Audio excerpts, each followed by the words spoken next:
We have some new details here for Call of Duty 2025. Some game modes that are going to be in it. Just some cool stuff that is looking like are going to drop in the upcoming game. Ubisoft, we've heard about the acquisition talks for their IPs with Xbox and EA and stuff. And now it looks like Tencent could be the major player here that is going to be cashing in on some of the great and big IPs that Ubisoft does have. PlayStation logos popping up on Starfield. Is it finally happening? We heard about this a year ago, caused all of the stuff that happened with Xbox. We'll go into that. PlayStation has also made a partnership here with People Can Fly. We have some info on Silent Hill F, some good information here. If you are an Xbox fan, you'll be happy to hear. And then some gaming info on Star Wars games. There's 3 stories on Star Wars games that we will talk about. But before we continue, if you enjoy daily gaming news and content, hit the subscribe, share the video, like the video, all of that stuff. I see many of you who do watch on a daily basis are not subscribed, so I would appreciate that. But let's jump in here. Let's talk about Call of Duty 2025. As we know, this is an annual release. We've heard many rumors about this. We've even heard about the 2026 version of this game that was potentially going to be a next generation only game and maybe launch the next Xbox, although not sure if that is true or if any of those rumors will come to fruition, but we have more information here about the 2025 Call of Duty and some of the game modes, especially with zombies, or specifically, I should say, with zombies that are going to be in this title. This comes via Insider Gaming. It is an exclusive report, and they say Call of Duty 2025 is planned to have 6 fully fledged round-based zombie maps, and that they are going to be coming throughout the game's cycle. They say that they have learned that Call of Duty 2025, which will be led by Treyarch Games, could have a total of 6 round-based zombie maps during the game's lifecycle. And details of what Call of Duty 2025 is shaping up to be an already open secret, including that the game is Black Ops 2 sequel and that the original Zombies cruise is likely making a return. And the maps are in early development,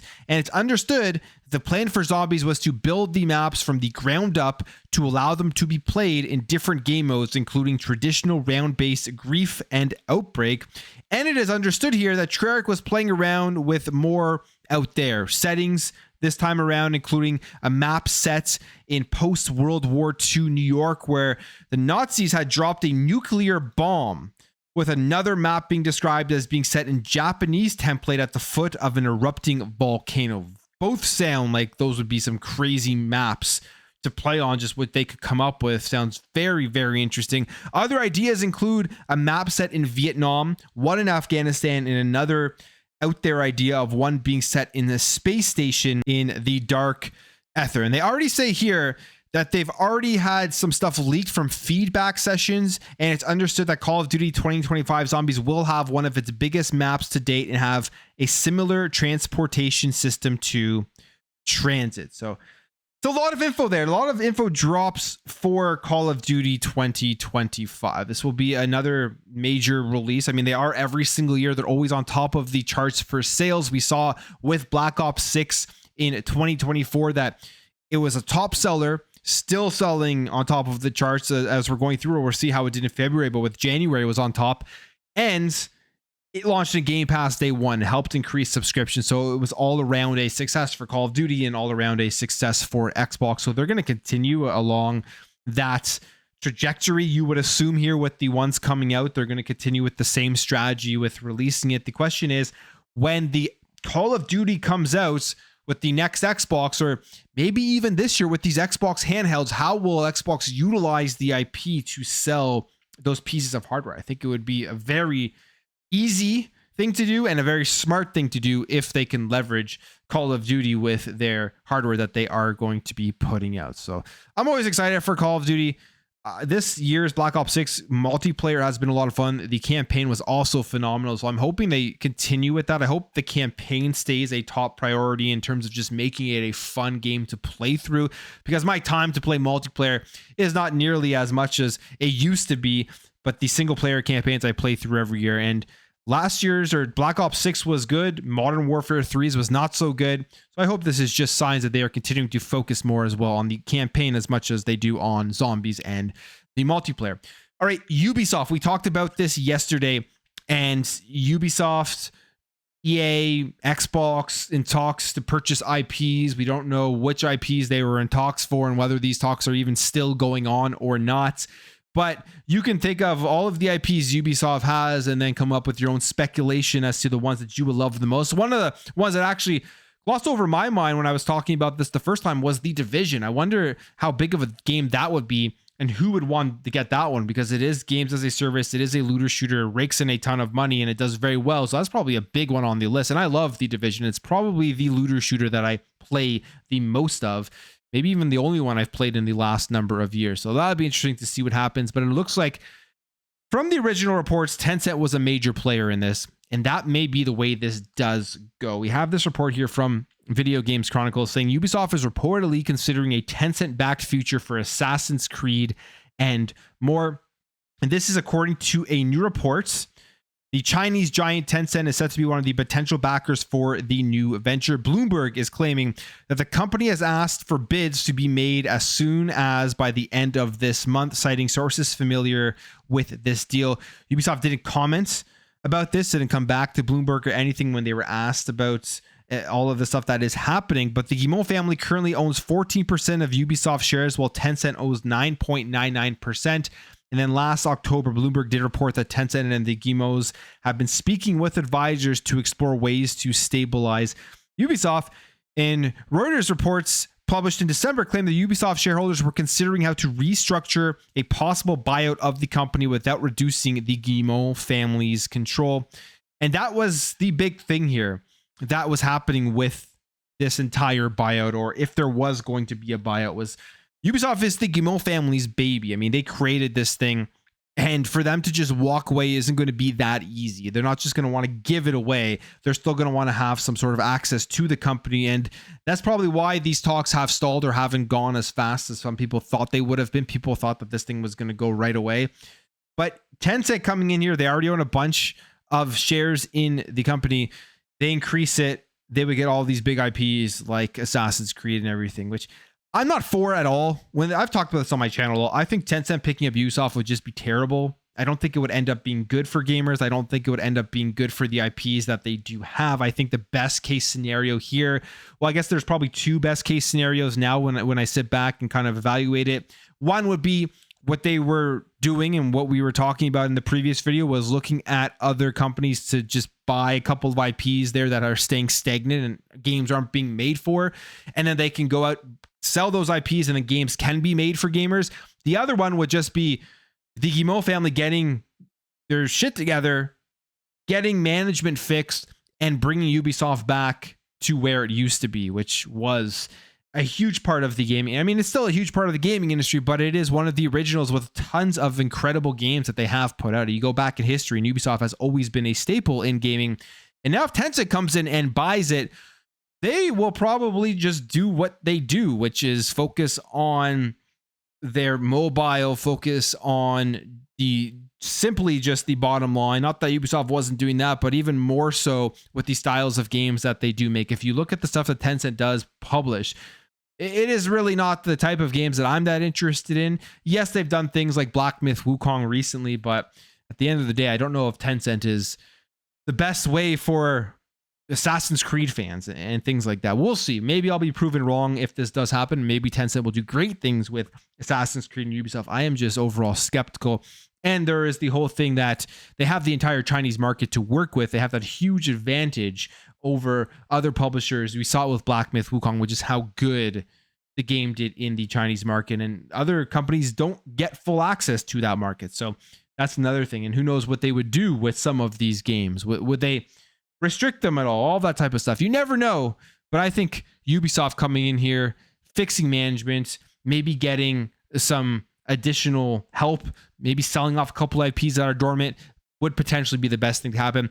Assassin's Creed Shadows is out next week, and that's going to be a massive game to really see what goes forward and what really happens with these deals. I think if that game sells very well, maybe they hold off a little bit, or maybe that just boosts their deal and they get more money out of it.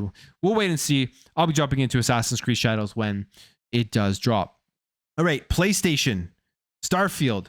You remember in 2024, at the beginning of the year, this was the game where all the reports came out and it kicked off the whole business update from Xbox, the outrage from the community, and just everybody melting down over Xbox games going to PlayStation. We're just over a year after all of that did happen, and obviously that plan to bring games to PlayStation has come true. They're going to be bringing over more games. They are probably going to be bringing over the majority of their first-party titles to the PlayStation platform, whether that's timed exclusive or on day one. But Starfield still hasn't dropped on the PS5. I do think it will, and we have some more, I would say, indications of that, as the PlayStation logo has been spotted on the Starfield Creation Club website. So we have this here, and this is spotted by Okami13 on Twitter, and it says a mod on the Starfield Creation Club website features a PlayStation logo alongside a PC game and Xbox logo, hinting that a PS5 release could be around the corner. And the logos are supposed to signify what platforms the mod is available on.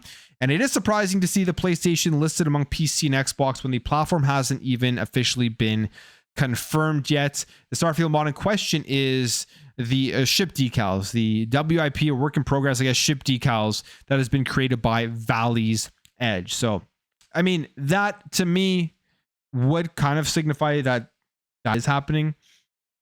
Maybe a mistake, or maybe it just got out there too early, but I wouldn't be surprised if Starfield does drop on the PS5. The question just is, when is this going to happen? Starfield did come out and say there are going to be some big announcements this year for the game, whether that means more content or maybe it's the PlayStation 5 release. We do not know, but I don't sit back and think it's not going to happen, because I have a feeling that this is going to be happening and the game is dropping on the PS5.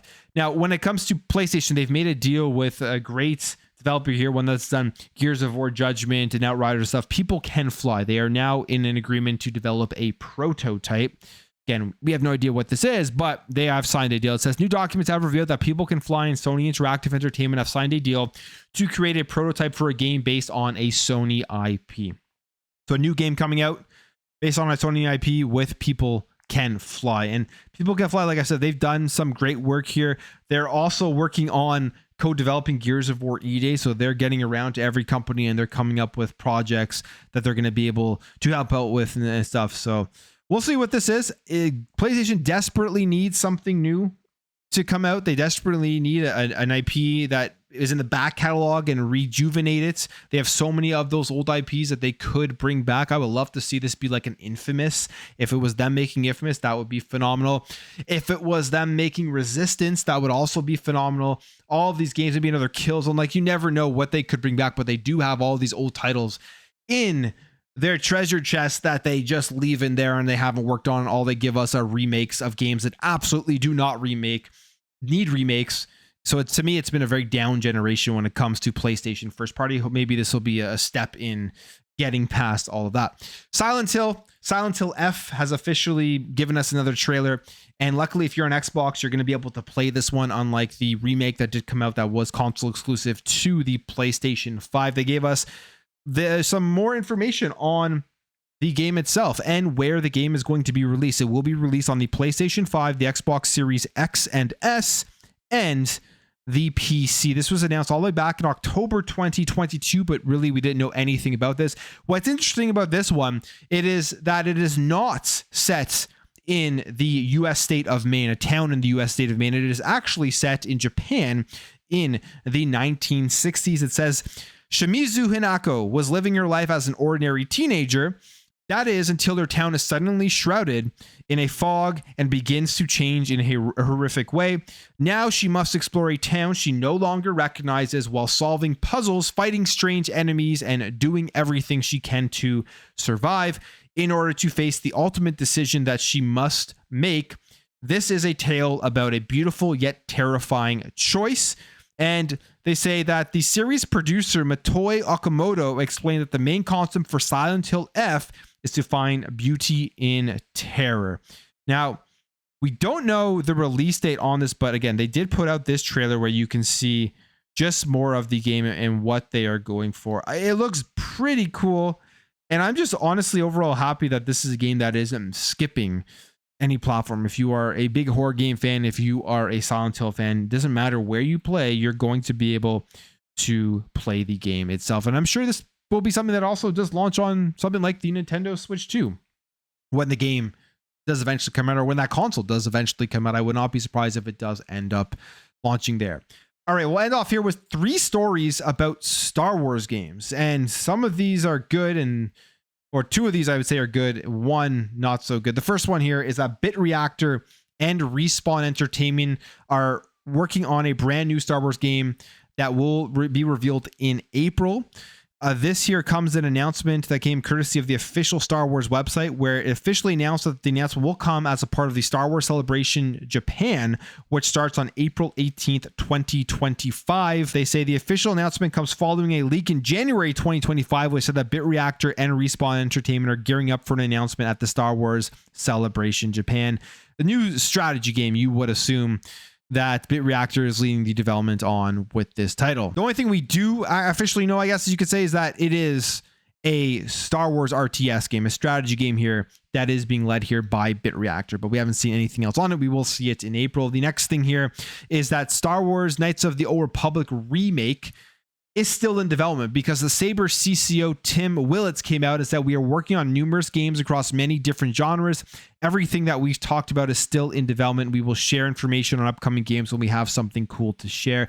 This one is close to my heart because this is one of the first OG Xbox games that I did play. It means a lot to me. I absolutely love it. And there's already been a bunch of development issues, it seems like, with this game. I'm hoping with Saber Interactive at the helm that it will end up being good and it will steady out and this game will end up launching positively. The fact that it's still in development to me is a good sign. And finally, Star Wars Hunters. I don't really know much about this game, never played it, but it is shutting down in October. Servers are shutting down October 1st, 2025, which will be the last game it will be playable. And the final content update will arrive on April 15th, 2025. They did put out this blog post. And this is another multiplayer games as a service style game being shut down that has failed. That genre is very hard to break into. We've talked about that many times on this channel. But I will end the video there, guys. If you did enjoy this video, hit that thumbs up. If you're new here, hit that subscribe, and I'll catch you guys in the next video.